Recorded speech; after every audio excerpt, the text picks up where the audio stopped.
हो मॅडम, तुम्हाला काय काय पाहिजे यातलं साहित्य काढून घ्यायचं आहे सांगा. गंज एक काढून घेऊया. आणि काय पाहिजे रे तुला वाटते पाहिजे? लाल बावट्यातून नमस्कार मित्रांनो, मी सचिन स्वागत करतो विषय गावाकडच्या या यूट्यूब चॅनलमध्ये. मित्रांनो, आपण भांडी संच योजनेचा व्हिडिओ टाकलेला आहे. त्याला चांगला तुम्ही प्रतिसाद दिला, त्याबद्दल तुमचे सर्वांचे मनपूर्वक आभार.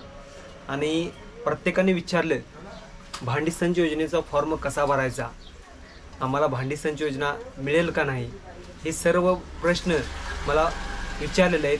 आणि आजच्या व्हिडिओमध्ये तेच सांगणार आहे मी. भांडी संच योजनेसाठी फॉर्म कुठे भरायचा आणि त्याच्यासाठी आवश्यक कागदपत्रे कोणकोणती आहेत ते आजच्या व्हिडिओमध्ये सांगणार आहे. मित्रांनो, तुम्ही जर आपल्या चॅनलवर नवीन असाल तर चॅनल सबस्क्राईब करायला विसरू नका. धन्यवाद, आभारी आहोत. चला तर व्हिडिओला सुरुवात करूया. मित्रांनो, पहिल्यांदा तुम्हाला इमारत व इतर बांधकाम कामगार या वेबसाईटवर जाऊन तुम्हाला अर्ज करायचा आहे. आणि आवश्यक कागदपत्रे कोणती आहेत ते तुम्हाला सांगतो. बांधकाम कामगार बंधूंनो, तुम्ही जर महाराष्ट्र इमारत व इतर बांधकाम कामगार मंडळाकडे नोंदणीकृत आहात आणि अद्यापही तुम्हाला बांधकाम कामगार भांडी योजनेचा लाभ मिळालेला नाही, तर कामगार बंधूंनो, बांधकाम कामगार तुम्ही या योजनेचा लाभ घेऊ शकता. लाभ घेण्यासाठी खूप सोपी पद्धत आहे. हा लाभ कसा घ्यायचा ते आजच्या व्हिडिओमध्ये आपण पाहणार आहोत. बांधकाम कामगार बंधूंनो, भांडी मिळवण्यासाठी आवश्यक कागदपत्रे कोणते आहेत ते आपण पाहूया. 1. आधार कार्ड. 2. कामगाराचे कार्ड. 3. 1 रुपयाची कामगारांची फी पावती. 4. भांडी मिळवण्यासाठी असणारा फॉर्म प्रपत्र ई. 5. हमीपत्र. 6. रेशन कार्ड झेरॉक्स आणि जाताना तारीख व वार यासाठीचा अर्ज. आता आपण पाहूया कोणासाठी ही योजना आहे.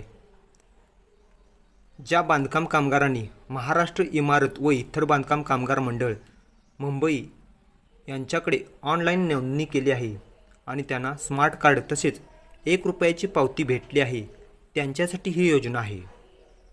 तसेच नोंदणी केल्यानंतर सुद्धा त्यांचे बांधकाम कामगारांचे कार्ड सक्रिय आहे, अशा सर्वांना ही भांडी योजना मिळणार आहे.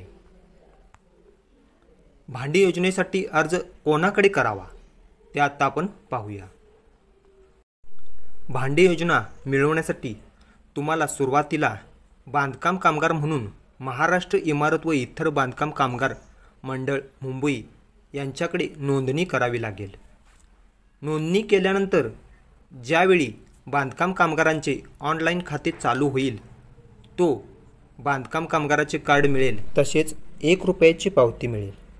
त्यावेळी तुम्ही तुमच्या जिल्ह्यातील बांधकाम कामगारांचे ऑफिसमध्ये जाऊन भांडी मिळवण्याचा अर्ज भरून घ्यावा. भांडी मिळवण्याचा अर्ज दिल्यानंतर ते तुम्हाला एक तारीख आणि वार देतील. त्या तारखेला व त्या वाराला जे कागदपत्रे फॉर्म, आधार कार्ड, कामगारांचे कार्ड, 1 रुपयाची पावती सांगितले आहे ते सर्व घेऊन पुन्हा त्याच ऑफिसमध्ये जाणे. तेथे गेल्यानंतर ते तुमचे डॉक्युमेंट घेऊन तसेच बायोमेट्रिक पद्धतीने नोंदणी करून आणि भांडीसोबत फोटो वगैरे घेऊन ते तुम्हाला भांडी किट देतील. ती भांडी किट घेऊन तुम्ही आपल्या घरी जाऊ शकता. अशा प्रकारे तुम्हाला भांडी किटचा योजनेचा लाभ मिळू शकतो. आता आपण पाहूया अर्ज केल्यानंतर किती दिवसात भांडी मिळतात. महाराष्ट्र इमारत व इतर बांधकाम कामगार मंडळ मुंबई याकडे किंवा तुमच्या जिल्ह्यातील बांधकाम कामगार ऑफिस यांच्याकडे भांडी मिळवण्यासाठी अर्ज केल्यानंतर तुम्हाला एका आठवड्याच्या तुम्हाला 30 नगाची भांडी दिली जातात. बांधकाम कामगार यापेक्षा जास्त काळ लागत नाही. अर्ज केल्यानंतर तुम्हाला लगेचच तिथे तारीख दिली जाते. त्या तारखेला जिल्हा बांधकाम कामगार ऑफिस याकडे जाऊन तुम्ही भांडी मिळवू शकता. त्या प्रकारे तुम्ही भांडी संच योजनेचा लाभ घेऊ शकता. आणि आजचा व्हिडिओ कसा वाटला तो कमेंट करा. आणि तुम्ही जर आपल्या चॅनलवर नवीन असाल तर चॅनल सबस्क्राईब करायला विसरू नका. धन्यवाद, आभारी आहोत.